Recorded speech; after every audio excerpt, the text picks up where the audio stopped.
Opportunistic, still rubbing panels as they go together. It's folded the wing mirror in on Gerardo's car. Misano is such a difficult circuit for these guys to get right. There's a lot of start-stop sections around the back. It's a very, very quick section as well. It's a fantastic start from the 23. They're 4 wide there by the look of it.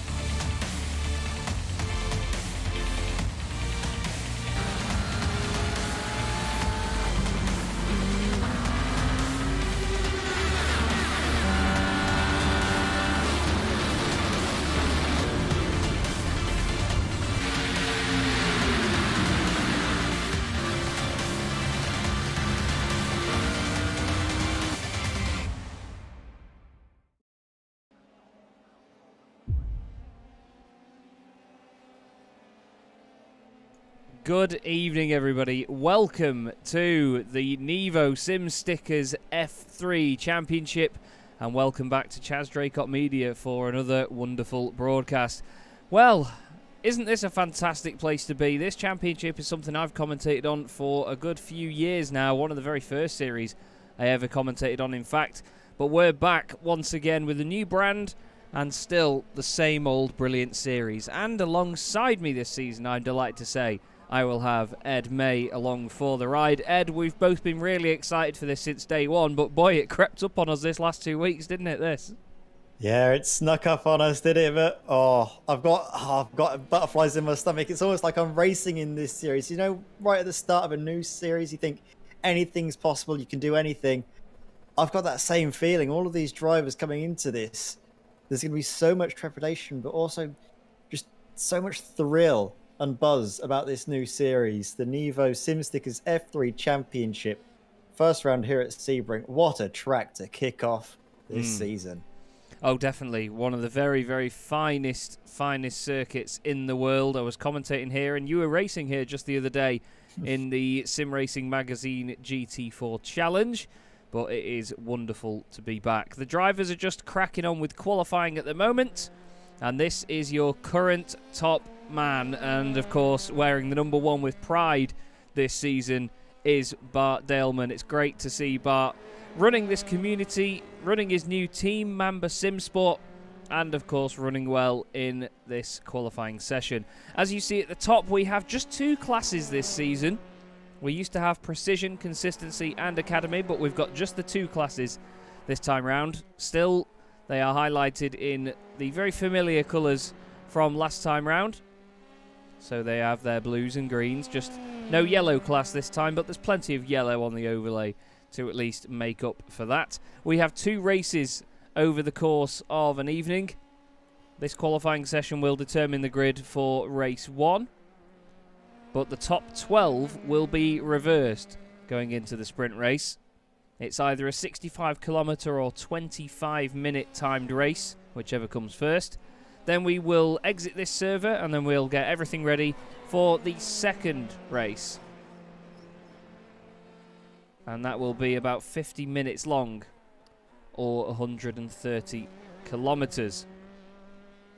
Now, in terms of the grid for the feature race will be determined based on the updated class championship after the sprint race in championship order. So that will basically mean that if you lead the championship, then you're going to start at the front of the grid. So there is a caveat to that. Well, there's no caveat to that by the sound of it. What we used to have is basically in reverse order. I mean, you and I have both seen a number of championships, haven't we, Ed, where they reverse the championship order in each class as the starting grid rather than having qualifying. Yeah, but to be fair, I like it with the championship order being used. It makes things a lot more streamlined, a lot smoother, and also means that drivers are always racing against people they're on a similar pace with. Of course, different drivers do best at different tracks. But for all intents and purposes tonight, it's going to be basically based off of the race 1 results, won't it, Chaz? Yeah, pretty much, and this is probably going to be the only time this season that we're going to see that. Now, here is one of the new drivers in the championship that we're going to be looking at. This is Carlos Garcia, who's just gone second fastest in the World of Sim Racing team car. And there's Carlos Alvarez as well, his teammate, but he's in WOSR Club. So, clearly the two of them either putting in the wrong team names, but I love that livery. It looks almost like something you'd see on an airliner. It's got this very modern, sort of cut-up design to it. No overly fancy logos. It's very, very tidy. We've got a number of their drivers in. I think they've had to split the teams up, actually, into teams of 2 cars, because we've got 2 World of Sim Racing team cars and 2 World of Sim Racing club cars. Trust you, Chaz, to think of an airliner. When you see that, trust you, of course it'd be. I mean, look at this livery. Alcantech NHR by Neumann Racing. Mattias Martinsson, rather. Look at that. It's the same colours you see on most every single race car. Red, white, black. But my word, does it look beautiful. Yeah, they Look have at it, slow-mo absolutely as well. nailed it. Thank you, Chaz. Oh, we need the sun on it. We need a few corners later when it comes through Le Mans. We'll get a proper look at it here. He'll flick it round to the left, take it through to the right. We'll get a proper look at it now. Look, you can see the jaggedy patterns on it. It's almost like dazzle camo all over the car. It looks absolutely glorious, and we're still in slow-mo, so well done, Chaz. But yes, we've had some already kind words. Thank you, Matthew Crisp, for saying that the overlay looks nice. We have tried to tidy it up a little bit this season, just to keep it all nice and functional. I've spent long enough on this this overlay now to know how it should look. We have qualifying mode back at the bottom as well for you, so you will see the sectors that the drivers are putting in these last 5 minutes at least. The lime green sectors basically meaning that they have improved and done a personal best. And then any sectors that are yellow have been completed, but no such improvement. It's a little bit difficult to differentiate the two, though, so we may change that at some point. Iker Estefania, another one of the WRSR cars, goes third fastest. That puts 3 of them.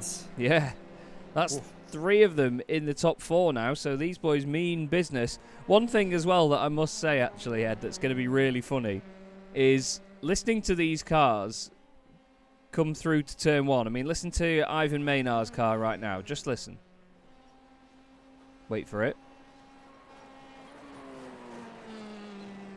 It's just the squeaking and banging of the car bottoming out all the way around turn 1. Yeah, it's the patchwork of concrete, isn't it? At Sebring, you know, the way that it's almost sewn together, this racetrack. It bumps up and down. I could feel it in the GT4 car, which has a lot more of a forgiving suspension. You can really hit the curbs in those cars, but you really can't afford to do that in these Formula 3s. Avoid the curbs like they're the plague, really, around here, as we see, a little bit squirrely on the exit.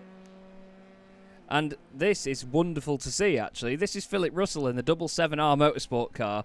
Now, this is a livery done by Cami Racing, who has just popped up in the chat. Great to see you, Cami. This is a gorgeous livery based on the fantastic top-down racing game, Circuit Superstars. I've made a few YouTube videos on this game already, and I've become part of the competitive racing scene on it. Not in the way that I'm quick, but I've actually been doing a lot of commentating with some of the very finest in the world on Circuit Superstars. Now, if you're looking for a game that looks brilliant, where you can pretty much watch a race while being in it, with sim-like properties, you know, you've got your tyre wear, you've got your fuel strategies, get on Circuit Superstars. It is absolutely phenomenal. I have lost many an hour to that game. I tell you that for free. And if you jump online with some friends as well, it's great fun. There's an awesome community. Get your words out, Chaz. There's an awesome community behind it as well, and it is a beautiful place to be. Looks good on the car as well. The colours are very, very tasty. Cami's brand, Go for the Gap, represented on that car as well. Now, Kevin Zemstra's gone second fastest here. And that is some pretty solid time. But Niels van der Kokelt, one of the Alcantech cars, a little bit further down, for some reason, I expect him to be a little bit higher up the order, don't you? Just a touch, but of course, a lot of it comes down to slipstream and Sebring. First-hand experience. That was the only reason why I was able to get pole, you know, a couple of days ago, was purely down to slipstreaming from a good teammate of mine. So maybe the drivers, they'll need to really work together. I mean, it's a bit too late in the session to do it now, but it could be something to really try and focus on for the future rounds to, you know, work together. Of course, there is a solo championship to fight for, but, you know, you're a team. You've got to try and do the best you can together. Yeah, that's it. Teams championship points can be very, very important. As you can see, a lot of these cars, they're very sensitive to damage, these Formula 3 cars, and you'll notice that on a lot of them they'll have that sort of scraped look along the nose, like we see here on Niels van der Kokelt's car. It looks almost like another car has gone over the top of the nose, but looks like there's front wing damage as well on the left-hand side. You can see it scrunched in a bit there, Chaz. Yeah, it's just honestly the tiniest little bit of damage can really affect the look of these cars, which is a bit of a shame. Cami, I will update that for you now, though. I can literally do that live on air, so I will not let any messing about go on. But yeah, it seems like there is a slap of the wrists needed for yeah, definitely. For get sent to the naughty corner. Sent to the naughty corner for sure. But good to see Cami in the chat. Actually, I remember commentating with her. Oh, it was many moons ago for a. I think it was one of the iRacing, the the VLN endurance rounds. She was only in there for about 30 minutes, but I definitely think she had a bit of a gift for commentating, you know. So hopefully we might be able to see Cammy in the comms box in the near future, that's for sure. But good to see you. Good to see plenty of people in the YouTube chat. Joe Perry, meow, yep. As it goes by, yeah, Joe's been dragged. Wonderful sound. He's been dragged over from my Facebook, I think.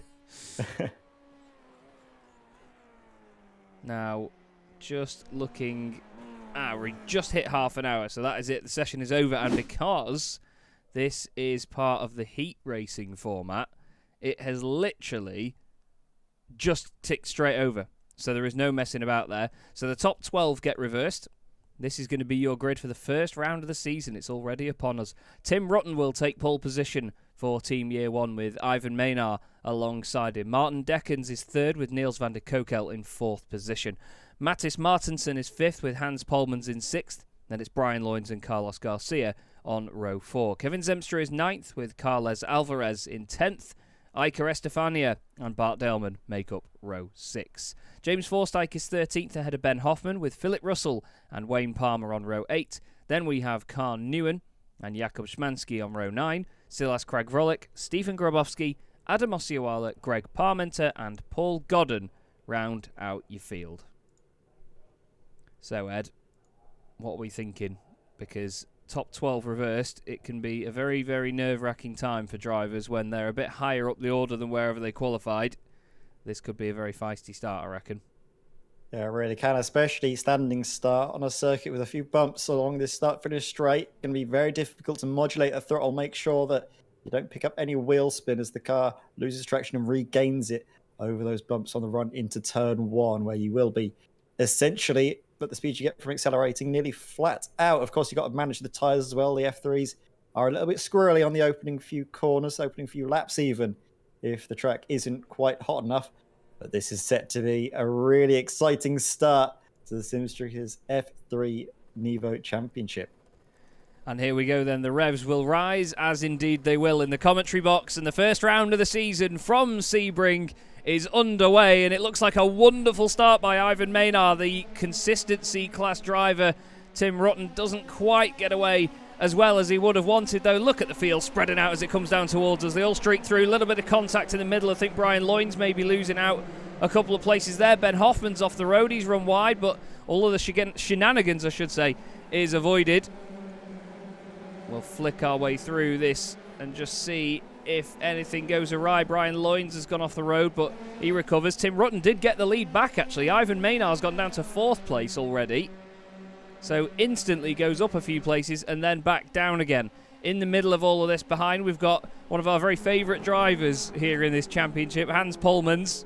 Hansy, as he's known. He's got Martensen and Zemstra in front, but out of the hairpin. Pretty tidy first lap, to be honest, so far, Ed. We've had Brian Loynes drop 16 places, but he's not had a crash or anything by the look of it.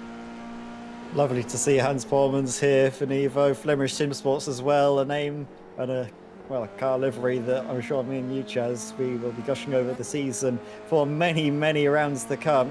Just following him on board now as he's trying to keep in touch and trying to reel in Martensen just up the road. Of course, in the consistency class, he's currently third highest placed driver, with Tim Rutten and Martin Dekkens occupying first and second spots as it stands. But of course, keep your eyes out for Bart Delman, the driver who's fastest in qualifying. Try and make up that deficit. Tried a clever little move around the outside in the first opening few corners, then drop back down from P10 to P11 after Stefania managed to sneak his way back up the inside.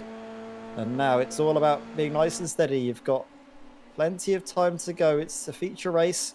Not as long as the second race of the evening, but still a lot of time for the drivers to make up time. It's not all about making the moves nice and early as Grabowski gets out of shape through Sunset. Gets overtaken by not one car, but 2 car, but 3. They're all sliding down the inside now.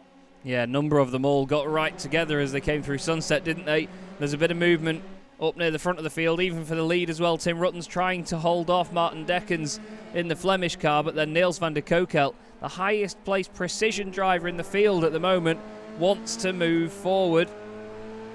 And this is the thing, in Formula 3 racing, you're going to get a lot of slipstreaming, so you'll see some of these guys, especially in a feature race later, actually saving a bit of fuel, sitting behind the car in front of them, but Deccan's down the inside. And look at that beautiful opportunism by Niels van der Kokel. Leaves a tiny bit of space on the left-hand side, goes straight up into second. Carlos Garcia says, I want a piece of that as well. Muy bueno, says Carlos Garcia. Muchas gracias down the inside, lovely stuff. And Tim Rutten suddenly goes from first to fourth. Unbelievable turn of fortune for him. But now Deckens has to try and hold on ahead of Van der Kokel. But all of these guys behind in one big train. Great to watch, but very focusing, I imagine, when these cars accelerate and stop as quickly as they do. Yeah, Alvarez needs to, well, this time a little bit. He's got his teammate trying to, well, clear a path from him as he's battling side by side just up the road. Martinson and Maynard together through Le Mans. A little bit of a squirm on the exit from the number 33 and the number 15 just on the entry into the corner. Now you can see the slipstream working its magic down the inside on the run towards Sunset Bend. The two go side by side as they Noah's Ark their way all the way through. Down the inside as well, actually, 18. That's Alvarez getting one over on Maynard, so no team orders. They're still battling it out as if they were solo drivers. Look at them bouncing their way down the straight. It's brilliant to watch. Unfortunately, Philip Russell has had an issue. We'll have a look back at that in a second. There is reigning champion Bart Daleman trying to get the job done, but nothing doing there. This is what's happened to Philip Russell. He's coming into the final section. Oh, he's going to... Whoa. Wow, that curb really upset the car. I thought he was going to put two wheels over it, and then it was going to sort of bounce in the air when the wheel clipped the inside of the curb. But no, that really flung the car around. It obviously sort of clipped the bottom of the suspension. You know, the car just absolutely bottomed out, didn't it? Bart Daleman trying it on Hansi. Still nothing doing there, but what a train. Even if we go back to Silas Craig Vrolik, look at this train of cars. This is the top 13 positions. Absolutely wonderful to watch. A number of these drivers racing in my CDM Formula 1 World Championship as well, as Ed is. And, well, I mean, even Martin Kenyon saying it's not quite the same sound as the rotary engine that we get in those, and it's certainly not. But a lot of these guys, they'll be honing their craft in this championship now, knowing how mental Formula 1 is. But tell you what, this is mental enough. Ivan Maynard's having to defend from reigning champion. And look at that, James Forsythe trying to come through for XZ Racing as well. James Forsythe was a regular last season, and he was very impressive.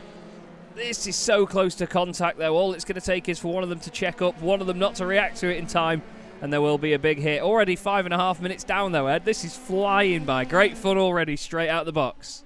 Oh my word, watching that, I was gritting my teeth so much it felt like I was getting worn down to the gums. That's really, really tension-filled action in the first 5 minutes.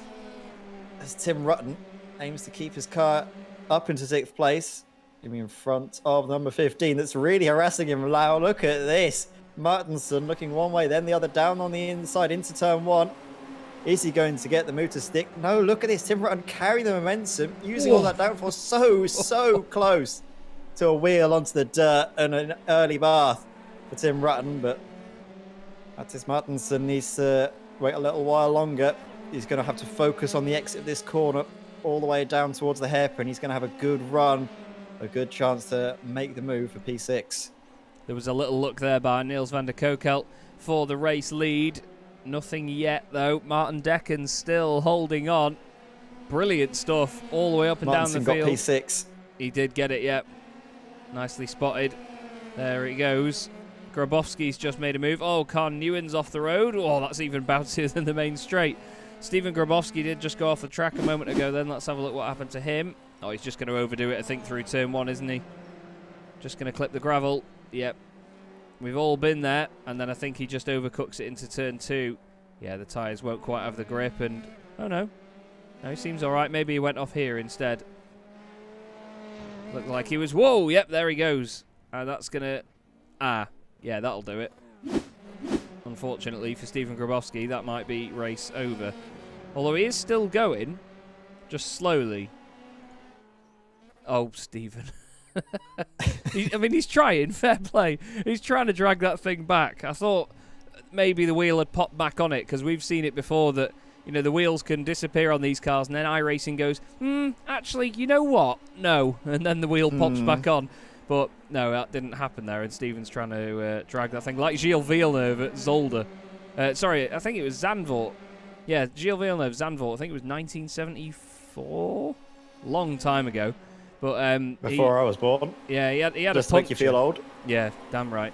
He had a puncture at turn 1 and then basically dragged the car around the track on 3 wheels, and the entire wheel was hanging off, so much so that the front right wheel was coming off the ground. Bart Daleman's trying to get his wheels off the ground right now. He's trying to fly past Iker Estefania, but the newcomer to the series is proving that he will not just roll over. And it looks like Bart's going to have his work cut out this season. This is fantastic stuff. Niels van der Kokel has the race lead. And, Bart has gone past Stefania, but they have both suddenly, well, found themselves out of the race. Bart Daleman went off the circuit. What happened here? Oh, no. Oh, wow. Stefania tried to squeeze him, I think, on the run into the braking zone. Just a little bit of a movement, and then as soon as the 2 cars touched... Yeah, that was it. They got dragged together into the wall. Bart Daleman got sent over the Armco and immediately pulled into the pits. Oh, yeah. Was it? You can't really blame... I don't know. I think that's a racing incident, unfortunately. Yeah, because, you know, Bart did move to the left, but he straightened up straight away, and I think Iker was expecting him to go all the way over to the outside. And in these cars, that happens so quickly. I don't think you can really blame him that much. We have got 3 cars now in the pits, looking like they are out of the race. Trust me, Cammy, this is clean. We had a very argy-bargy season last season, let's say. But this is great stuff so far. Absolutely great stuff. These 2 are side-by-side, and then these 2 were side-by-side. Carles Alvarez, tries to go to the left-hand side, pretty much hits the wall, trying to find a way around Kevin Zemstra, and Matthew Crisp's got it right. Medic! That's definitely the call-out right now for the radio, but I tell you what, these WOSR cars are doing a fantastic job. They're really making a strong impression early on. Normally, if you see a Spanish flag in iRacing, you think, oh God, when's he going to crash? But Adam Ossioala has just had a bit of a moment. No Spanish flag for him. The Polish driver does recover, though, in car 120. But this is fantastic to see these newcomers to the series really mixing it with the big guns straight away. And this is what we wanted, isn't it, Ed? Straight away, solid racing. And, you know, everyone's putting up a fight. Nobody's sort of rolling over and saying, you know what, it's the first round, I'll let you go. They're properly going for it.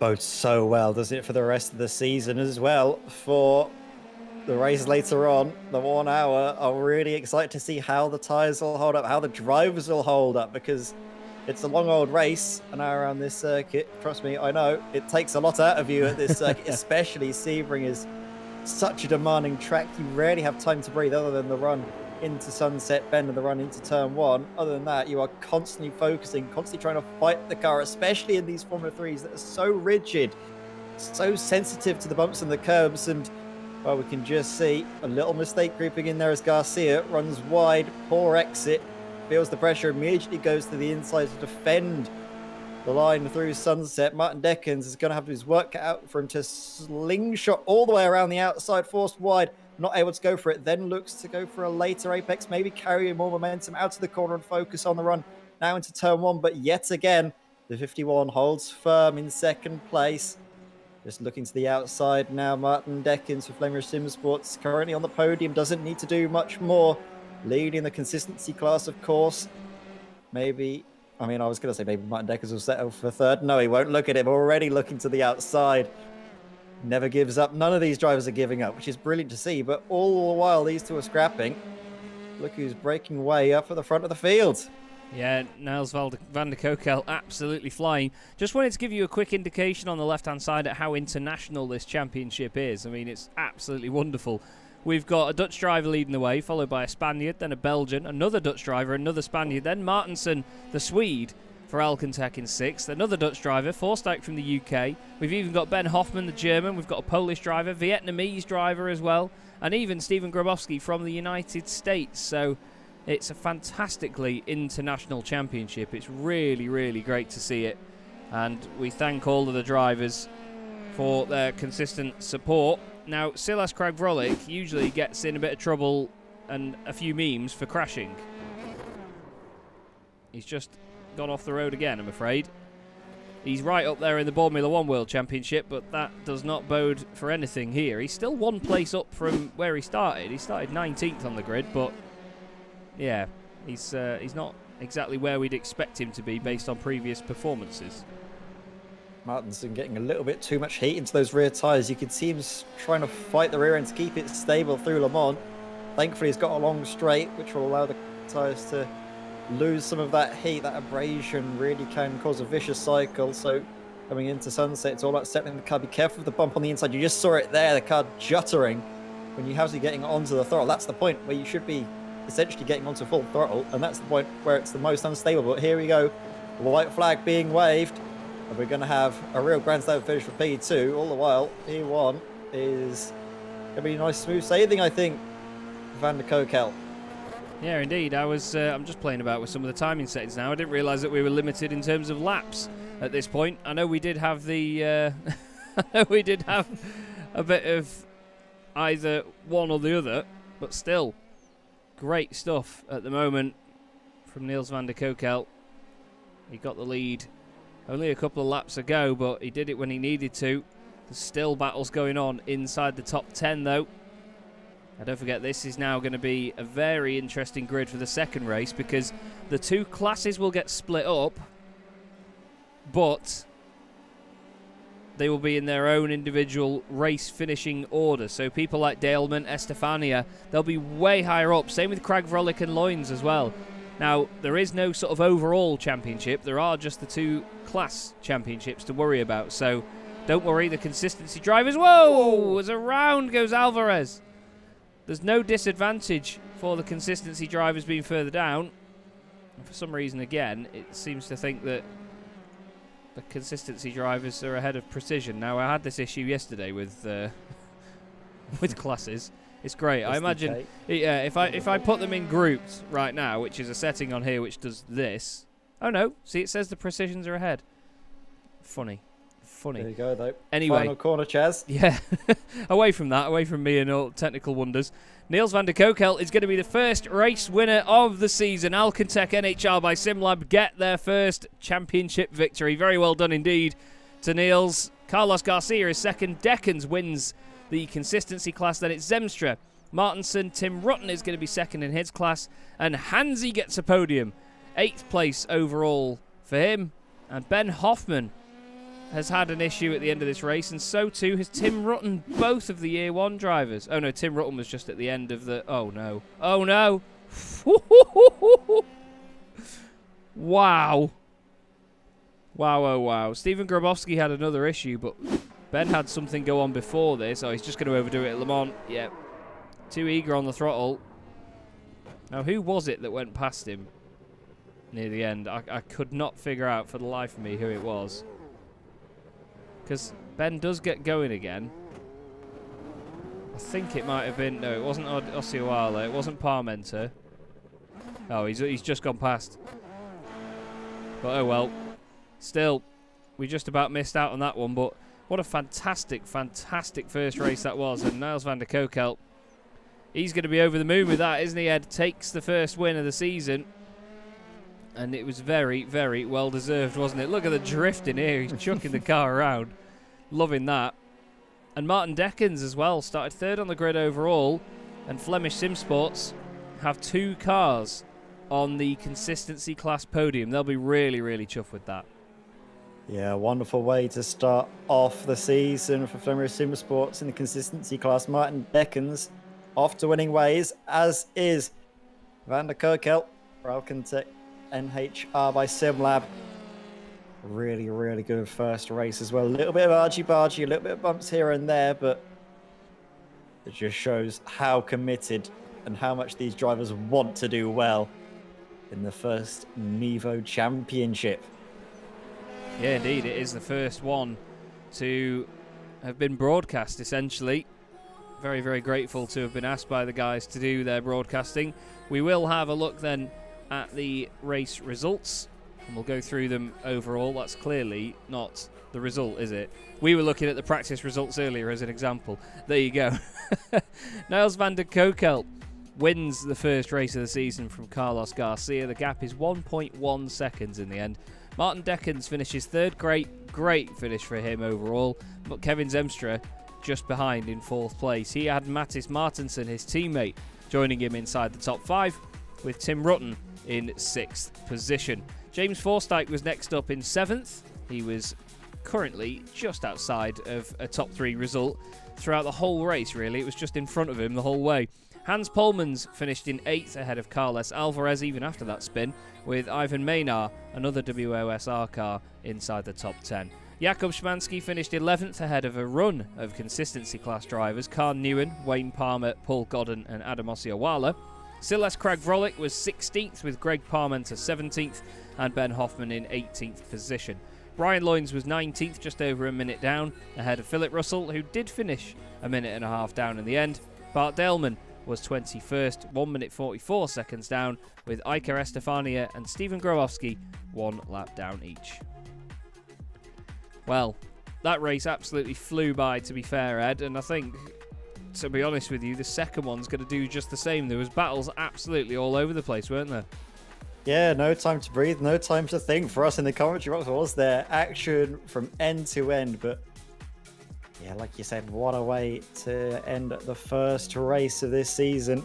I can tell you, Niels van der Kokel will be very pleased with that. No better feeling than kicking off the championship with a race win. And I mean, it bodes well, doesn't it, for the sim racing team? They're newcomers, they're all new, and they put on a brilliant performance too. So they're definitely going to be ones to watch as they adapt to this NEVO Sim Stickers F3 Championship.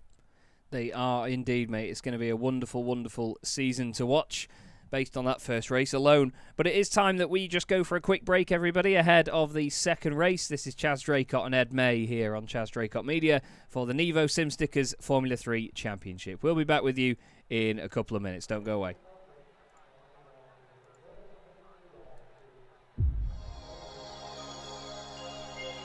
Opportunistic, still rubbing panels as they go together. It's folded the wing mirror in on Gerardo's car. Misano is such a difficult circuit for these guys to get right.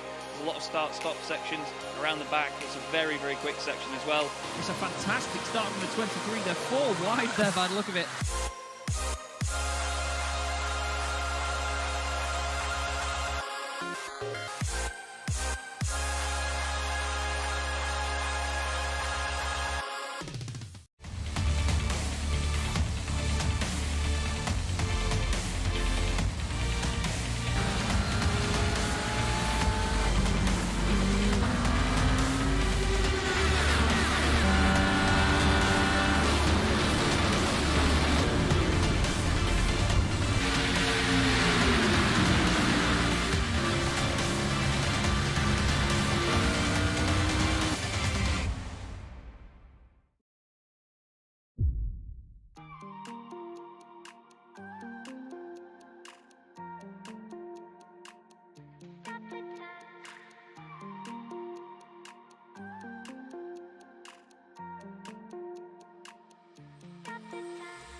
The time, 'cause I wanna freeze this moment, make it mine, hold you close, now my heart's wide open, when I'm with you suddenly I feel no pain, do you make it go away, do you make it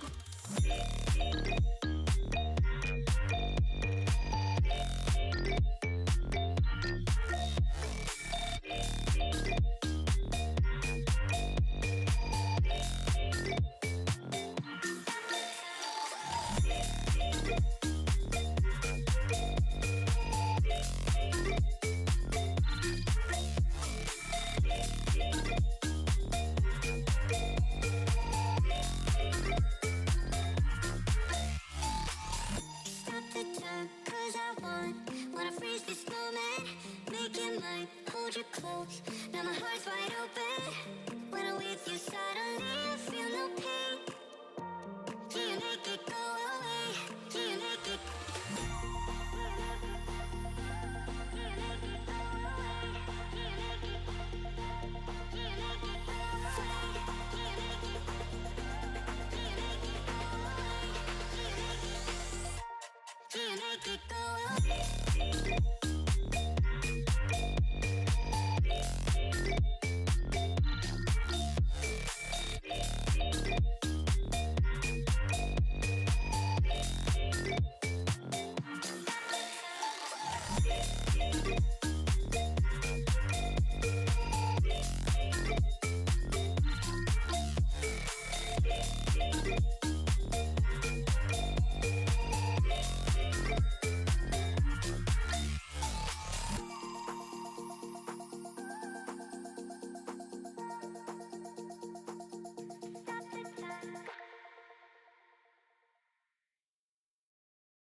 Hello again, everybody.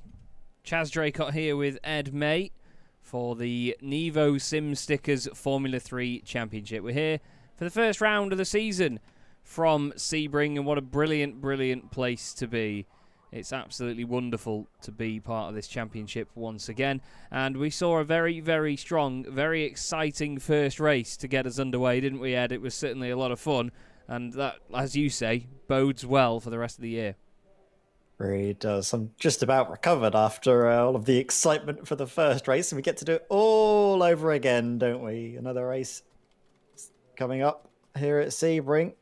Much longer affair, isn't it, Chaz? And I'm really excited to see how the drivers fare after a little bit of a sprint affair, and now coming into what is a lot more of a feature race. Yeah, definitely. There'll be more pit stops and things this time round. So rather than just be an all-out sprint, there's going to be a lot more elements to this second race of the night. It's going to be a lot longer as well. Now that we know that we need to really look for it being laps rather than time, I think this is going to be an absolute corker. So we've certainly got some excitement already out on track, which is the practice session / warm-up. All the drivers getting used to the conditions because they can change quite a bit session to session, can't they? Yeah, they really can, and it's a lot down to just the way iRacing generates. Sometimes you can generate the exact same time, the exact same day, and little things here and there can have a really big impact. I mean, even things like wind speed direction can change how late you can brake or how much earlier you need to brake into certain corners if you've got a headwind or a tailwind. And even sometimes iRacing can model the instability from a crosswind through some of these sweeping corners. So it is all about getting as much practice in as possible. No sense thinking, oh, I've already driven this circuit before. As we see there, Alvarez just trying to find the limits on this new circuit. Yeah, that's it, and it's always exciting to see drivers finding those limits. I remember when I was at at Monza last year, I was watching some of the Clios in the wet practicing coming down through the Parabolica, which is now, of course, Curva di Alboreto. And there were so many of them just chucking it in as hard as they wanted to on the brakes in the wet. And it was hilarious watching these little Clios just drift all the way around there. But some of them found the limits a little bit too easily. You know, they'd flick the car the other way. And that's what you've got to learn. You have to know when the car's going to step out. Sometimes you don't need to actually put a lot of correction into it. You know, over certain bumps and so on, the car will maybe just gradually sort of correct itself. You know, it'll float back into a bit of momentum. Whereas on other parts of the circuit, you will have to give it a stab of opposite lock just to try and save it. So it's always worth just doing those extra few laps before a race gets underway. I mean, hell, even the trucks that I saw last year, you know, the trucks, watching them practice, it's mental because you see people just pushing so hard and you think, flipping it, that looked lively. But as many times as you drive a circuit, you don't always know it as it is right there and then, do you?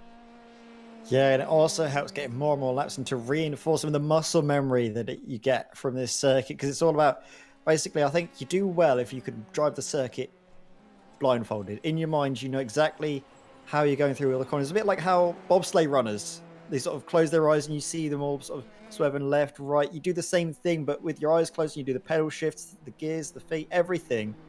Just eyes closed and imagine yourself driving around the circuit. And if you can do that every time, then you've got the circuit absolutely nailed down. And a driver that has impressed me over the course of his time in this Sim Stickers F3 Championship, both in previous situations and in that first race, actually, was Jakub Szymanski.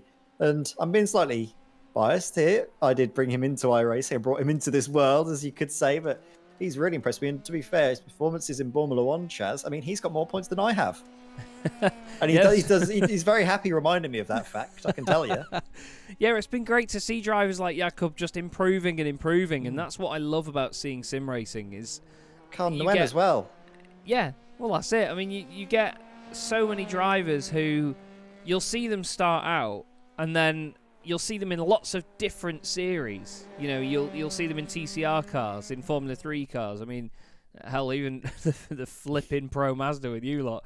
But, you know, it's great to see that development not just across one car, but across every single driver and every single car that they jump in. Now, this grid looks very interesting to me.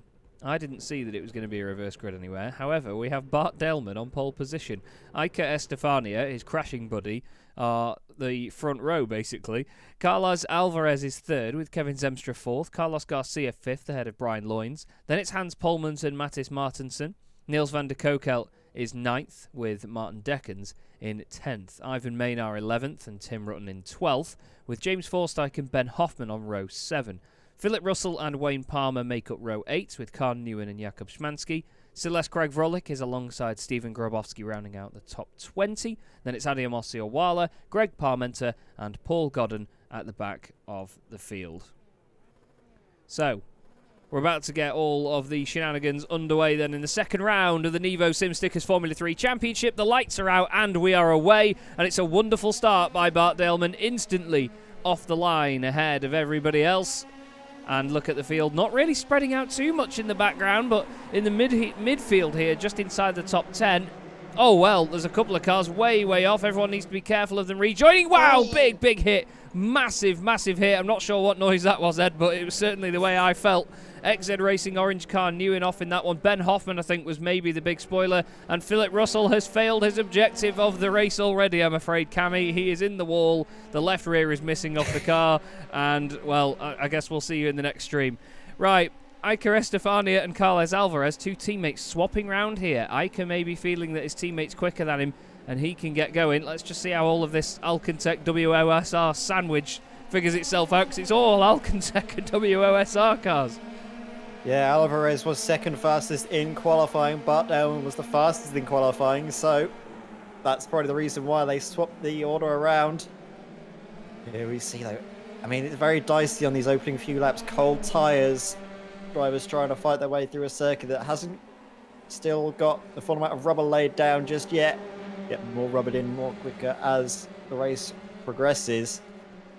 You can just see the two Alcantech cars trying to work together. There's a third just waiting in the wings in behind. Look at this, right the way down the inside on Carlos Garcia. What a move. He's overshot it just a bit. Bumpy, bumpy, bumpy. No. Whoa, everyone checks up. Is anyone caught out? I think it was everyone got through. They got through it somehow.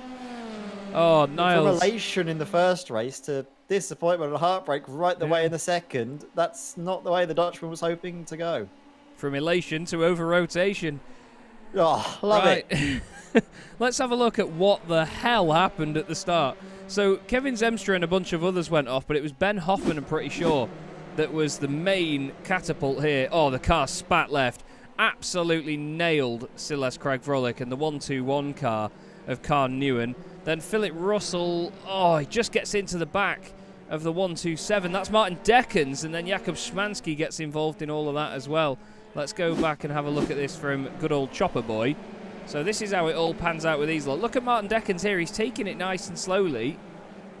He's just backing out, waiting for it all to happen around him. Oh, and then Philip just clips him in the left rear. He and Jakub get stuck. On power. Yeah, he and Jakub stick together, and then oh no. Oh no, Jakub. That was, who was that on the right there? That was Stephen Grabowski. Just about kissed the wall, and that's the end of his race as well. Unbelievable. Absolutely heartbreaking. So you can see on the left-hand side of your screen so many drivers in the pits right now, taking them all out of contention. You of course get Barsh repair, and there's plenty of time left to go in this race, so the hopes aren't over and done with just yet. But of course, that is a big, big blow to some of these drivers who we were hoping big things from in this opening round of the championship, the second race of the evening. Already kicking off in very dramatic fashion in the first lap, and now we're starting to see them cool it off, calm down. Delman and Alvarez still first and second, but leading the consistency class is this man, Hans Polmans, Flemish Simsports by Veraco. Now in behind, doesn't need to race at all for any higher positions up the grid. Doesn't need to fight with Martensen, but he's got to be very careful and conscious of the fact that Rutten and Osivala, they aren't that far back down the road. Look at the rabble coming out of the pit lane with the red mist. But you know what's going to be really, really bad about this? Look where the leaders are. Bart Delman, car 1P1, comes into the sea of lapped cars, and he's like, what the hell is there doing a car in front of me right now already? What is this? Luckily, the first one he gets to is his teammate Jakub Szymanski, and down the inside he goes. We've got another car. Oh, no, Jakub is already off the road. He manages to recover. But what are the rest of them going to do? Here's Carles Alvarez in second place. Now, I'm excited to see what Carles can do, because if his teammates are letting him go, that's sort of them saying, you're the quick boy, you shimmy away, and off you go. But these WOSR machines, which I've found is not easy to say, by the way. Try saying WOSR. It's not the easiest thing to say, but these guys have really impressed me, and I'm probably going to say that until the very last round of the season, aren't I, Ed? Yeah, definitely, but they're making their mark very early in the championship. It's difficult not to be impressed with the performance they're putting in right now, but Daleman, as we expected from the reigning champion, is building a gap. 2.5 seconds, the margin between first and second, as we watch Garcia try and navigate back marker traffic. Very well done from Szymanski to get as far out of the way as possible, not to impair the drivers on fast laps. As you see Brian Loynes now getting past. I have to say a big thanks to Brian Loynes and the guys, by the way, Paul Godden at Sim Stickers, for being the title partner of the championship for another season. They have been wonderful supporters of it since the very start, and they continue to be so, as that off the road is Philip Russell, just staying out of everybody's way there. Doing a good job of it, maybe going a bit overboard with it, but still, at least he's not getting in anybody's way. And he's still got all four wheels on, which is very, very important. Well, yeah, that's the highlight of his night, I think, so far. But Carlos Garcia, his highlight is probably going to be whatever happens with his teammates in front of him, because he's not going to want to look behind him, because Kevin Zemstra is right there. We all know how fast Kevin is. We've seen him many a time before, the Dutchman, the Flying Dutchman, quite literally. He is on the move at the minute. He's got the three Spaniards in front of him, though. Carles Alvarez, Iker Estefania, and Carlos Garcia. And then Brian Loynes just behind. I was on board with Brian because we've not actually seen too much of the Sim Stickers cars just yet. But they're doing all right in this race. Adam Osiawala has gained 8 places in this race. Paul Godden's gained 9. And then Greg Parmenter has gained 7. So these guys really benefiting from those earlier accidents. And that's the thing, you've got to be in it to win it, haven't you? Even if you've not done well in the first race, you and I both know, Ed, a number of people that would probably not do well in the first race and then not bother turning up for the second one. But you've got to be in it to win it, and these guys are proving that right now. Yeah, definitely no sense throwing the towel this early as well in the championship. It doesn't bode well for your season if the first sign of hardship, you're not turning up for the feature race. So it's good that all these drivers have a good winning mentality about themselves and are looking to get as much out of this season as possible. Of course, it can put you on the back foot right away if you get caught up in incidents early on, and it's all about how you can bounce back. And we're going to see, I think, some drivers showing their resilience in the coming rounds of coming back from adversity, because these F3s, as you and I both know, Chaz, very flimsy bits of kit, but also provide us with some excellent racing. I mean, we're seeing Hans Polmans now trying to reel in Forstike, a little bit squirrely. Not sure why he decided to cool the tyres off, maybe on the grass, getting a little bit too hot wearing them. Tyre wear is going to be a factor in this 21 lap race. We might see drivers opt to make tyre changes, because you told me earlier, Chaz, that since the recent update, that could well be a factor. Yeah, these cars chew through rubber now, so this is going to be very, very exciting to see the tyre strategies that these people pull off. So fast around turn 1, especially considering how bumpy it is as well. Great defence so far from James Forstike. Polmans doesn't need to fight this, but he's still giving it a go in that beautiful Flemish Sim Sports car. We've always been a fan of their cars and their colour schemes over on Simracersworld TV. Jakub Szymanski, I'm afraid, has had an issue and gone off the road. Karn Newen has jumped past him. Let's have a look. Oh, Karn's... Oh. I'm not sure what's happened there, but he's had another issue after that as Jakub, so something has not gone right for him there. And look at this now, this battle a bit further up. Kevin Zemstra starting to put more and more pressure on Carlos Garcia, and he continues to just swarm around all over his gearbox. But we've had a wonderful start to the season. Great fun as well, these cars. They're awesome to watch. I love a Formula 3 car. I can tell you as well, Chaz, from my short time in this F3 Championship seasons gone by, they are really fun to drive as well as watch. You just really focus on the corner, you can sling it in. Surprising how much speed you can carry. That was the biggest thing I found jumping into this car, was how much you can punish the car, the aerodynamics, the tyres, every bit, every component of this car you can put to its absolute limit. As Kevin Zemstra, look at that, swinging the way around the outside into sunset. That, that is beautiful. That was naughty close as well, but look at what this has done now. Mattis Martinsen, or Martinsen, I should say. Sorry, mate. He's now in the back of this quartet with his teammate in there as well. So there's a bit of a sandwich going on in the middle, and Mattis Martinsen wants to take a bite out of it. I'm not sure if he wants crusts on or not. There's a bit of crust there on the tyre of Iker Estefania as he locks up the front left into turn 2. Bit of a check-up on the exit for the 76 machine. But this is great battling once again. I think these two teams especially are going to have some wonderful fights as this championship goes on. We're already on lap 6 out of 21 here at Sebring. And another driver joins the fray here. Brian Loynes is just off the back of this lot, and he is watching Mattis Martinsen try and get the best of Carlos Garcia, or try to get the better of him, for lack of a better phrase. He's all over the place trying to get around him. Looks even on the grass to try and go down the inside. Whoa. What a fantastic save and great awareness there by Martinsen. He backs out before Garcia even turns into the corner, but Garcia catches the back end. That was a big scary moment there, wasn't it, Ed? Yeah, huge, and those rear tyres are going to be cooked. Just able to get through the worst part of it. That right hand is so tricky to get right, and now he's going to have a bit of a smoother time all the way down in towards Le Mans. But has he lost too much ground to those battling pair up in front? He needs to be there to support his teammate, who's holding on for dear life to P2. I think he's been able to reduce that deficit back down to a workable gap. No, he isn't actually, going very defensive down the inside towards sunset.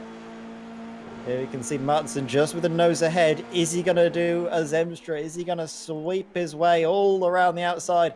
Not quite. Garcia holding that inside line beautifully and able to keep himself in P5 for now. But Martinsen, he's looking one way and the other. They're going to try and maybe squeeze it down on the inside, 3 wide into turn 1. Never mind. 2 by 2 instead in the background for P6. And I think Brian Loynes is actually...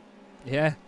Wow. Great opportunism that by Brian Loynes. A vulture-like move, wasn't it? Yeah, very much so. Around the outside. Thank you very much, boys. I will take that. The beautiful Sim Stickers racing car goes up into 6th spot.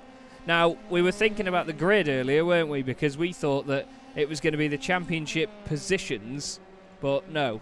The basically, it was grid order is based on qualifying. So I was looking at the week 9 to week 10 rules, because they're like the playoffs at the end of the season. So this is week 1. So the final results of qualifying will determine the starting grid for the feature race. The starting grid of the sprint race will be determined by reversing the top 12. So qualifying affects both races' grids. However, that is a very good way to do it. Yeah. Actually. Oh yeah, I totally agree.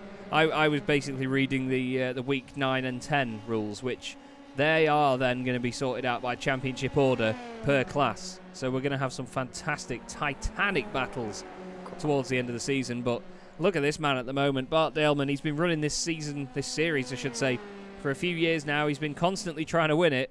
Managed to finally win it last season. He was absolutely overjoyed with it. And now he has turned a new leaf and is the community manager here at NEVO. And what a great job he's been doing as well, keeping everybody in check with outgoing manager Ian Roots, who I still have consistent contact with. I absolutely love Ian to bits. He is one of the main people that helped me get where I am in my commentary career, to be honest with you, and I'm very grateful for it. Brian Loynes in the pits, though, after 13 minutes. That doesn't seem like very long. Not at all, no. Brian Loynes maybe making the executive decision to come in early. I mean, he's not going to be getting any slipstream from the cars ahead, but maybe just to try and upset the balance, maybe force other drivers to come in, maybe focus on getting fresh air boots on, because maybe that's the way to do it. Loynes is already moving, though, on pit exit. Yeah, 4.4 seconds. Very quick stop there. Yeah, that's almost odd how quick that pit stop was. I didn't see any damage on the car or anything. I mean, do these cars have a tyre change in about 4 seconds? I don't think so. I'd imagine they'd be quite quick, but I'm pretty sure they jack up on both sides, don't they?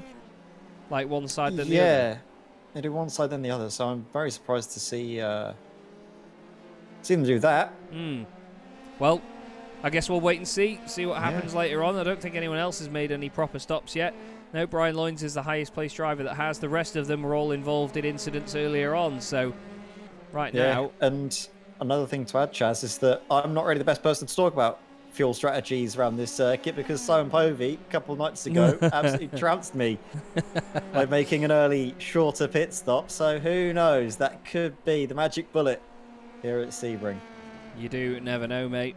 Still impressive racing. If you haven't seen it, by the way, after this evening, please do go back and watch the Sim Racing Magazine GT4 Challenge. Ed was racing in it, I was commentating on it, and we were here at Sebring racing under lights, and it was fantastic fun. Porsche Sport in the chat, lovely stuff. How many Delaras? How many Delaras? A lot. Now it looks like all of a sudden Brian Loynes has gone from looking a bit daft to looking like the smartest man in the room, because he has gone one lap early here, Ed. And I think it might have been a masterstroke, like you say. We'll have a look, because they're all battling on their way into pit lane. They come to a stop. Where is Brian Loynes in relation to the rest? Past Ossivala, past Parmenter. Now they're on pit exit. Brian Loynes is going to try and take them all in one fell swoop. He's passed them all apart from Garcia and Estefania, who are already there on pit exit. As he makes his way through turn 1, he's going to carry plenty of momentum. Going to look down the inside through turn 2 and then through the left-hander of turn 3. Brian Loynes gets the move done. Wonderful stuff there. Fantastic by Brian Loynes. Great strategy. It's worked out well for him. That extra lap has just worked wonders. Beautiful. He's up to 7th overall, but if we look at all the drivers that have stopped, look at that. He is 2nd. He's ahead of all the drivers that he was following earlier on. That has worked out an absolute treat. We just need to see where Kevin Zemstra comes in to all of that. Now, Carles Alvarez and Bart Delman are way ahead. I mean, Carles is having a very, very quiet race at the moment, but since he got relinquished by his... Oh, hello. Since he got relinquished by his teammate, he's just been churning the laps out time and time again, and he's doing a great job of it, but he was actually quicker than Bart Delman last time round, so I think he might make some gradual inroads here to the reigning champion, but there's still 4 seconds of a gap left. I think we're seeing that the tyres start to play their part. Alvarez has been pushing so hard to catch up to Daleman. In doing so, I think he's churning through the rubber a little bit too quickly as both of them now come into the bits, as does Zemstra, as does Martinson. So the top 4 coming in. Are we going to see Hans Polmans come in? Yep, we do. So first, second, third, fourth, and fifth all in pit lane. Now attentions will inevitably shift to Garcia, Loynes, and Estefania. Main challenges for the podium places, I think. But we see Daleman already up and running as these drivers make their way through sunset. Alvarez, Zemstra up and running, as well as Martinson, and then eventually Polmans will get up and running. But Bart Daleman, he makes the pit stop without losing a position. Wonderful stuff. Zemstra's back out of the pits as well. Now, where in all of this is Brian Loynes? And Martinson's actually out in front of Brian. Very intriguing in terms of their pit stops. Actually, Brian's stop was a good 1.3 seconds quicker than Mattis Martinson's pit stop, but somehow Mattis has made it work. He was only... Actually, you know what? He was in the pits for 1.6 seconds less, so his in-lap must have been absolutely rapid in comparison. But behind them now, Iker Estefania has lost out a number of positions in all of this sort of shuffling going on. Hans Polmans holds on to the consistency class lead, and by some margin as well. He's got 3 cars between him and second placed in class Tim Rutten, so we'll be really pleased with that. I mean, this is shaping up to a really interesting race because all drivers have come in basically on lap 9 or 10. There's 21 laps in this race, so we expect a second stop from everyone else this race, I would imagine, Chaz. And that means plenty more times for drivers to be very clever with the fuel, clever with when they make that pit stop. Do they want to go when they have clear air? Do they want to go as late as possible? Do they try and save fuel and make that last stop as short as possible in the slipstream? Yeah, I mean, to be honest with you, as Jakub Szymanski has put in the chat, you know, the tyres are still manageable after 21 laps. You can still make it all the way through without changing tyres. You just have to look after them, basically. And I think that a number of the drivers that are out there that are battling will not be able to look after them as much as they want. Do you? No, definitely not. I mean, Daleman's in the perfect spot. No one in front, no one behind. He can just drive at his pace, and you can see how smooth he is compared to these two that are squabbling away. Look at the pair of them go side by side into turn one, and Brian Loynes is going to get a good exit out of the corner, immediately defensive from Martinsen, who holds the inside line nice and firm. Great respectful racing between the pair of them, giving each other plenty of racing room. They've already seen so many drivers around themselves get caught up in little incidents and accidents, and they realise it's early doors in the championship. Maybe it's best that we get some points on the board and finish well. Yeah, that's it. Sometimes you have to pick your battles, and I think a number of the drivers out there won't be really thinking that way yet. They're just going to be thinking position, position, position, gain everything you can early on, because at the end of the day, you don't want to be on the back foot at the start of a championship. You want to get the points on the board early, and then you can have maybe a bit more of a relaxing time as the season progresses. That was Niels van der Kokelt overtaking Ivan Maynard. And Ivan now down into 9th position, but still... down into 10th position. But he's actually gained a place from where he started still. Biggest mover in the field so far is actually series partner himself, Paul Godden of SimStickers. Car 113 is in position 1-3, but it's definitely not unlucky because he's having a really, really strong showing so far. His teammate Greg Parmenter just behind as well has gained 8 positions too, so... It's going really, really well. Yeah, thank you, Push Spot, in the chat. Uni Wi-Fi's holding firm for now. It did actually drop out the day after the Dynamics Endurance. Oh, did it? It was gone for a good hour or so. So that would have been heartbreaking if it happened the day before. But thankfully, as with most things, universities don't really know what they're doing and give you the wrong time frames for everything. Paying £9,000 a year. Wow. Shameful. Savage. Actually, £9,250 to be exact a year. Yeah? Yeah, and that's not counting the student loan that you get to pay for it. It's very expensive. It's probably the most expensive piece of paper I'll get at the end of this year. Hopefully it'll be worth it, but you never know, do you? You never know. Doing a law degree, might not even get into it, might see where this commentating takes me. Who knows? But anyway, what I do know is that we've got some great racing here, Chaz. Matthias Martinsen trying to reel in Garcia. Actually, at this moment in time, trying to look at the lap times, not quite bringing it back. Instead, under a lot of pressure from Loynes, he's still at this moment in time. Look at that SimStickers 92 Dallara F3 car. And the tyres are playing their part as well. Really starting to see all 4 wheels sliding on corner entry and corner exit. I was trying to do something funny at the bottom there, but SDK doesn't want to be my friend about it. We'll try and see if we can do this. There you go. Love it.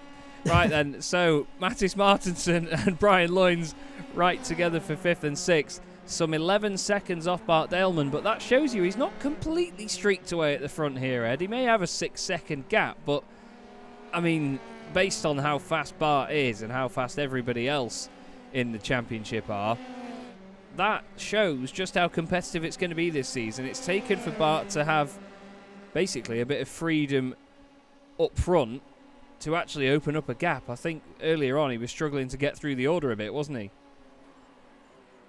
Yeah, definitely, but now it's a bit more in his favour. Van der Kokelt, yeah, I'm just seeing though, because he did have that huge slide early on in the race. Has that affected his tyres, do you reckon, Chaz? I think a lot of what you can do in a race is determined by how you treat the tyres in the first 5 minutes. Yeah, definitely, because you know, once you've overdone it with the tyres, you can't come back from that.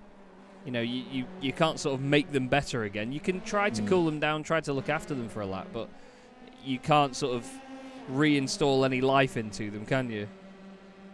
No, what's done is done when it comes to rubber. You can't break what's already been, you can't fix what's been broken in those cars. In those situations, look at that on the brakes. Hard goes number 15 down the inside, but Brian Loynes able to carry the momentum all the way around the outside and hold on to P5, but it's going to quickly become, well, it's already a 3-car fight. Look at that down the inside, trying his luck, but a little bit squirmy on the exit, had to go narrow, wasn't able to put the power down as he likes, and Martinson now under pressure from Estefania, actually, for P6. And all the while they fight, all the while they squabble. Well, our race 1 race winner is reeling them in. I actually flinched for a moment there. There was a bit of dirt flew at the camera beautifully and at like the perfect angle that really caught me off guard, and I actually sort of leant back in my chair for a moment, which is quite entertaining. I've not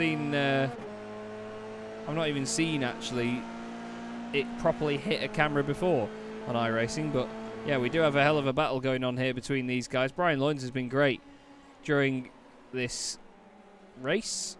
Sorry, I was just checking something on the timing, and it looks to me like the lap times between Bart Daleman... Garcia's gone in early. Wow. Oh, he has, yeah, very early.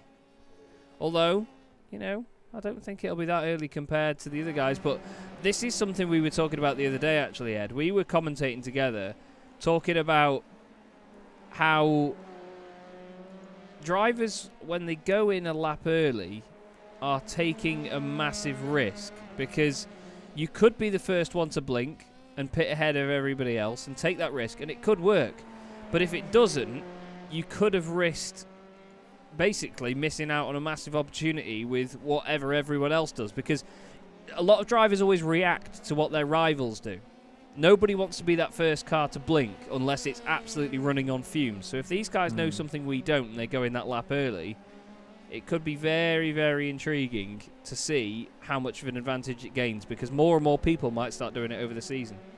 Yeah, and in these short races with the field spreading out, as it has done, I mean, Garcia was at huge risk of getting caught in behind someone like Tim Rutten or Luke Parmenter, so he's found a good little bubble to put himself in. Clear track in front, clear track behind. He can just focus on setting the lap times without fear of defending, without fear of having to pass someone up the road.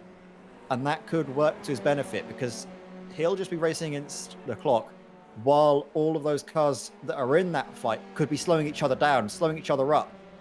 So for now, it could be the difference maker for Garcia in this situation. I mean, in terms of Daleman in first place, I don't think there's anyone that's going to be coming close to him at this stage of the race. It'll have to take a huge, huge mistake on Daleman's part to lose this race. But everything else, every other position is up for grabs, as we see Loynes now do the exact same thing we saw Garcia do. Come into the pits. He can see them fighting. He's going to hope that they squabble while he's in the pits, and while he's back on track, just turning away at the laps. Could work very favourably for him. It could indeed. We'll have to wait and see. Again, this is one of the things we never really know, do we? It's one of the most exciting parts about these sorts of races. Now, Brian Loynes is on his way out. Here is Carlos Garcia. We'll see where he filters in comparison. Brian's just going to pop out there on the right-hand side. And through we go past the Sim Stickers racing machine. But that roughly, to me, looks like a similar gap to what we had before, is it not? So yeah, and Brian Loynes, he's going to get a slipstream now and reel that back in. That's going to help him massively, because these two, if they're smart, won't fight. Very true, very true. But the gap, 1.3 seconds, it's going to be minimal slipstream, I think. But still, you're right. It will help him out, especially if Brian puts in a really strong lap here. Hans Polman still leads the consistency class, by the way. He's doing a great, great job in 7th place overall currently. But we only have a couple of drivers that have had their second stops. Tim Rutten is currently 10th overall. He's second in class. Greg Parmenter is 13th overall. And he's gained 9 places in this so far. So some big movers and shakers. We only have 3 cars out of the race, as you see there. Jakub Szymanski, Stephen Grabowski, and Silas Krag-Vrolik. Last car running at the moment is Khan Newen, but he's still going, which is great to see, as part of XZ Racing Orange with the Acertec colour scheme on the side as well. Philip Russell still going in this gorgeous Circuit Superstars branded Go for the Gap racing machine. Having that sort of checkered pattern in the final corner or final third of the car, it makes me think of the old sort of footwork and Tyrrell designs, I think it was. Or it might have even been Arrows, sorry. But they used to have this sort of blue, white and red. And they had it in like a checkered pattern like that. It looked absolutely awesome, but that rear bit reminds me of that. It's even got Josh Revell up the side of it as well. Now we've got cars coming in the pits. Niels van der Kokelt and Tim Rutten here. Tim Rutten actually just had a bit of a moment here, Ed.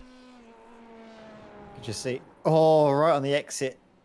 Just an inch too far off of the exit. When you touch that grass with the rear tyres, it will spit you right. It does very well, though, to lock the brakes, slow the car down. Maybe just grazes the tyre barriers and gets away with it, I have to say, because that can be a very violent incident if you just make a small misstep on the exit of Le Mans when you are at full commitment. So great to see that that didn't have a huge impact in terms of damage, but trying to make a huge impact in terms of the strategy. Niels now, 47 car, in lots of clear air, made his final pit stop for this race. What can he do to try and make up for that early mistake? Yeah, that's it. As soon as you make a mistake in any race, it's all about how you bounce back from it. And that's what people remember, really. And that's one of the best things to see about certain drivers, is when they do make a mistake, but you get that sort of fairy tale story of them coming back from it and having a really, really strong result. I love watching that in this sort of racing, especially in the older format we used to have, which was more heat racing based in the Simracersworld Formula 3 series. There were so many chances for drivers to get the job done, you know, even if they'd had a bit of a terrible start to their race meeting. And even now, you know, with the way that the grids are, they can still qualify all right and have a terrible first race and then have some sort of advantage afterwards. We've got Estefania, Maynard and Forsyth in the pits as we continue to ride on board with Hans. Listen to it. Scraping its way. Wonderful camera angle as well, actually, to see the suspension working. It just sounds expensive. Sounds really, really expensive. Very, very creaky carbon fibre, that. Yeah. Either way, I'm sure he's not going to be too upset. Stefania, Loins swapping and change positions on pit exit. They have. Stefania has dropped in behind Brian for the moment, but Brian has actually lost touch with Garcia, so it's worked wonders for Garcia. Maybe, 2 seconds clear of Brian Loins. That is well outside of the slipstream range. But all the cars up in front, first down to fifth, still need to make one further pit stop. They do, and even Paul Godden hasn't pitted twice yet, neither has Wayne Palmer, 2 of the Sim Stickers racing cars. Adam Osiawala is just on his way out of the pit lane. So it's all still to do for a number of them. Realise we've not been having the lap times slide out on our timing tower. Apologies for that. We will try and make sure that that is included going forward. So now basically when cars cross the line, like Bart Daleman is about to here, he carries on again, by the way. Not pitting again. You'll see, there you go, there's his lap time on the left of his screen. It just pops out to tell you what time he's done. Carles Alvarez is into the pits, so too is Kevin Zemstra. Is Martinson? Yes, he is. Is Polmans? He's going to be the next one. How Bart has done this and somehow managed to go an extra lap, I do not know. But I suppose we'll find out very soon. So that means that everybody up there that should have stopped twice has. That's Garcia weaving behind Philip Russell to say, you should go over there. But at the end of the day, he doesn't have to. Bart Daleman is already into the hairpin. So he's certainly a long way round a lap. Carles Alvarez comes out with no challenger other than Kevin Zemstra, really. Mattis Martinson next up. Where is Garcia? There he is. Don't think he's going to have enough of a run to make any moves. Still, it's not like he's too far behind, is it? Iker Estefania and Niels van der Kokelt also close together with only a few laps to go. Now, in terms of the pit stops, Bart Daleman and Wayne Palmer are the only 2 cars not to have pitted yet. I think Wayne is carrying on. Yeah, Wayne's doing another lap out there. So Bart will soon need to come in, I'm sure. clearly this lap, but this is going to be a very, very short pit stop. Yeah, not long at all. But I tell you what, well done to Martinston, making up 4 positions so far this race. I think before the pit stop phases, we saw him in or squabbling for P5, P6 right in that fight, and now he's come out ahead of Garcia with a decent margin. I mean, that's going to get eaten up in the slipstream as he followed Bart Daleman now through Sunset. Surely he's coming in now. Yeah, tucks it in on the exit, and he's been waiting a while for that. I've just knocked my drink over and spilt it everywhere. Fantastic. But Bart Daleman, he's going to give the car a drink. Never mind spill it everywhere, or at least I hope the virtual pit crew do not spill it everywhere. And then these guys and a couple of cars ahead of them, especially Carlos Alvarez, will be very, very excited about how this is going to pan out. Let's see how long Bart is stationary for. Boom, he's already going. 4.6 seconds, and he gets going, and Carlos isn't even into... Well, he's in Sunset Bend, but Bart already at the end of the pit lane. He did a bit of this a couple of seasons ago as well. The way he's been moving has just been fantastic, you know. The way that he gets through the field and just gets so into a race in a rhythm and just disappears up the road, and it's another fantastic performance like that, as this is the battle for Hans Polmans and James Forsyth side by side. Hansy is leading the consistency class, doesn't have to do this, doesn't have to fight James, but he's having a bit of fun there, I suppose. Yeah, enjoying himself, which is the main part of racing, isn't it? To go out there and have as much fun as possible. That's why we sim race. We wouldn't do it if it wasn't fun. It's fine though. Polmans gets a good run out of the corner. But look at this. Staying well to the left, not aiming for the slipstream, making his intentions clear that he isn't wanting to race with Forsdyke, which is good awareness. You can hear him lifting as well. He's quite happy just to hold on to P11 because that is a consistency class race victory in his hands at the moment. Plenty of time back to Tim Rutten as well. Doesn't need to do anything silly, and he knows that. Yeah, definitely. He doesn't need to take any risks right now. He's just on the way to some strong points. These guys can battle all they want, though. This is 4th position. This is Niels van der Kokel and Iker Estefania just behind him. All right together. And it's been mighty close throughout this race through a number of these Alcantech cars and, of course, these World of Sim Racing cars. Very impressed by all of them so far, though. And it's similar to the sort of battles that we saw last season. You know, the Alcantech cars were all over the place. There were so many of them that they were just filling our screens the whole time. And once again, we have a strong showing of them here in the championship.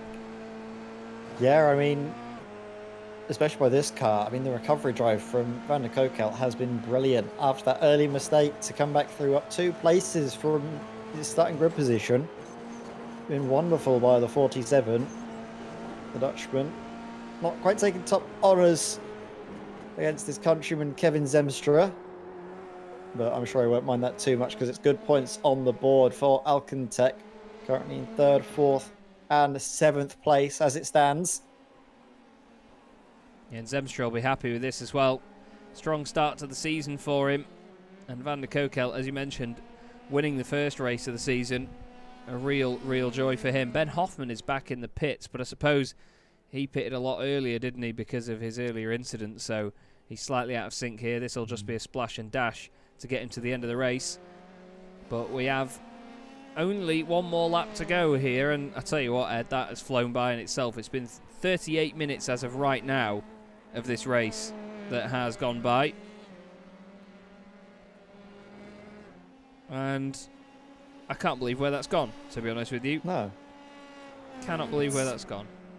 Absolutely flown by, but we do have not long to go.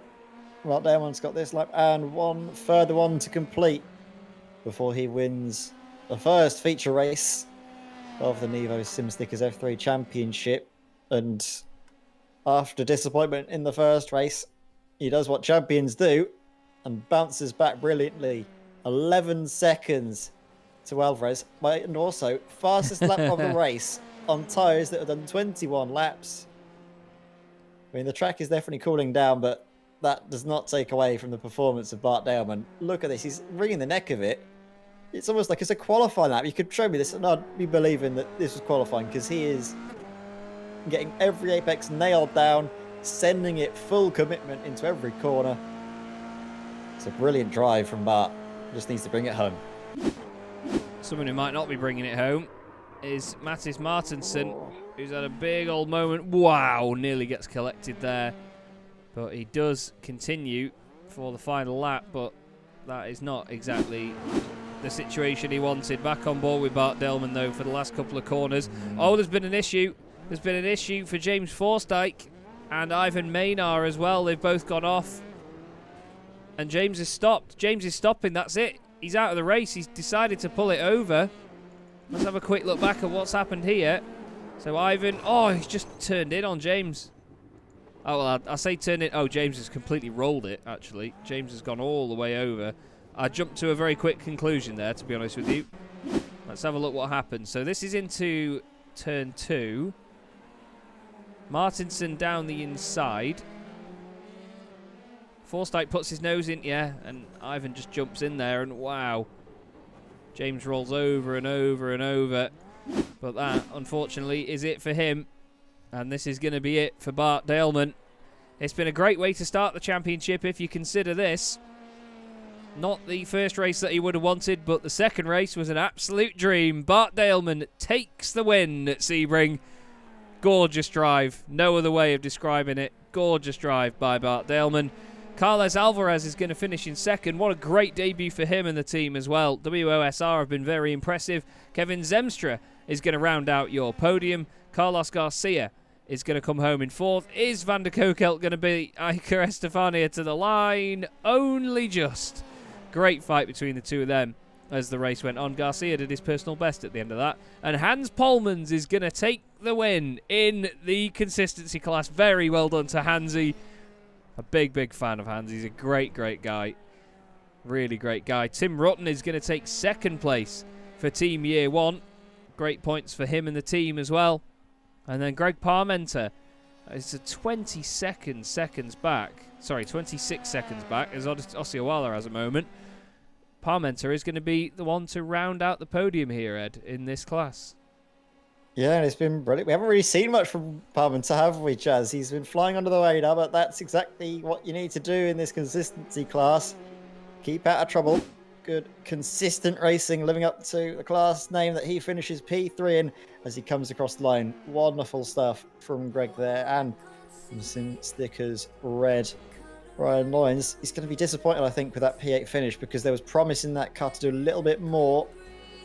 But, I mean, this man, Bart Daleman, what a way, like we said, to bounce back from bouncing over the Armco barriers in the first race to come back through and take the race victory in the feature. That's what champions are made of. It certainly is. Really, really good drive by Bart Daleman. Certainly enjoyed watching that one, and I'm sure everybody will enjoy watching it back. And I hope you have done as well. Thank you those that have joined us so far. We'll just go through the results and then we'll have some interviews for you. Here is your race result then for round 2 of the championship, the second race of the season. Bart Daleman takes the win, nearly 13 seconds clear of Carles Alvarez, but even still, a great drive by the Spaniard to get second place. Kevin Zemstra finishes in third ahead of Carlos Garcia. Then Niels van der Kokelt and Iker Estefania make it a great alternation between Spanish and Dutch drivers. Mattis Martinsson finishes in 7th ahead of Brian Loynes in 8th after a fantastic scrap all the way through. Hans Polmans is 9th with Ivan Maynard in 10th. We then have Tim Rutten in 11th place, second in class ahead of Greg Parmenter getting a class podium as well. Paul Godden is 13th with Adam Osceola in 14th. Wayne Palmer is in 15th place, just ahead of Ben Hoffman, both of them 1 minute 25 seconds down.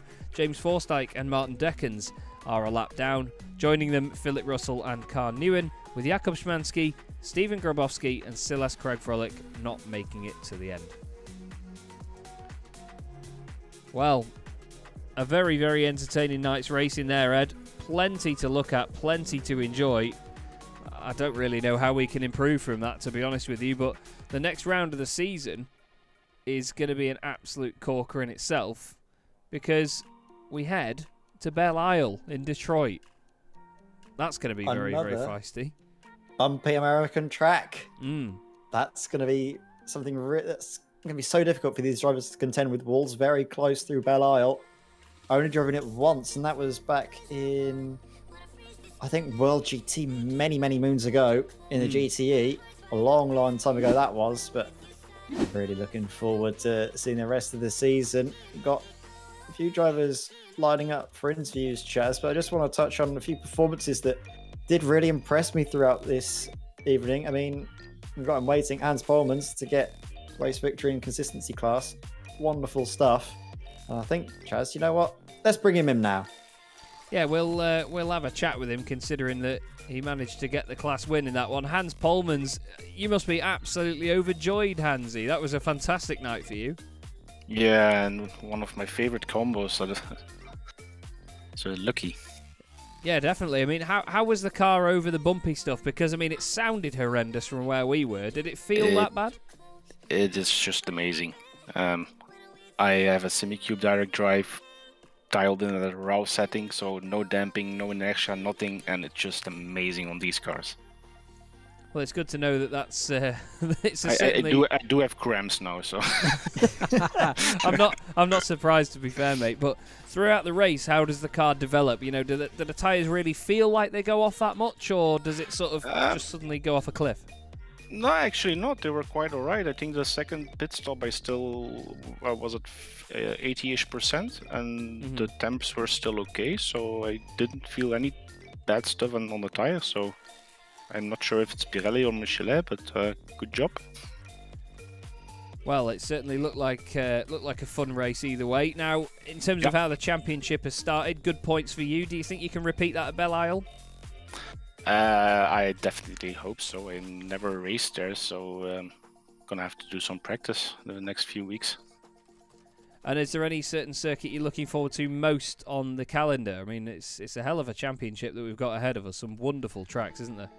It was this one. I was asking Bart for a few seasons already to bring in Sebring. I think for the rest of the tracks, Donington and Hockenheim are still good on these cars, so yeah, I mean, look forward to those. We had a fantastic race meeting last season at Hockenheim, didn't we? It was a really good one. Plenty of entertainment, but even still, to be honest, Hans, a fantastic lap for you tonight. Really well done indeed. Is there anyone you'd like to give a shout out to before we let you go? Yeah, first of all, my best teammate forever, Martin Dickens. First time for him in our team, and I hope he can successfully finish the season. And of course, our sponsor Viraco for making it all possible for us. Lovely stuff. Well, great to speak to you as ever, Hansy. Awesome to be back commentating on you. And yeah, we'll see you soon, mate. Nice one. Yeah, bye. Cheers. And what we'll do is actually straight off the bat, no resting, we'll bring in the man that finished second in class just behind Hansy. Tim Rutten joins us in the box. Tim, it certainly looked like a big challenge out there tonight, but you managed to make your way through it. 11th overall isn't bad, is it? Really isn't bad, considering I only just arrived back home from a 6-week work trip in Taiwan, so oh wow, a little bit jet lag, a little bit tired. So I'm just happy I finished the race in the first place. Well, yeah, I mean, fair play to you, mate. Considering the performance you put in with the jet lag and everything else, fair play to you. That must have, I mean, even when you've got to look at how the bright green of that front of that year one car as well all the way through it, I imagine your eyes are burning right now, because Sebring's quite a bright circuit to drive around, isn't it? Yeah, it really is. But luckily for me, I know Sebring really well from last year's 12 hours, and obviously practicing for this one as well. So I'm just happy it was.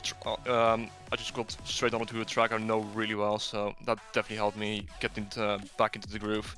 And are you feeling confident ahead of the next round at Belle Isle? Oh yes, for sure. Belle Isle is one of those tracks I tend to practice on a lot.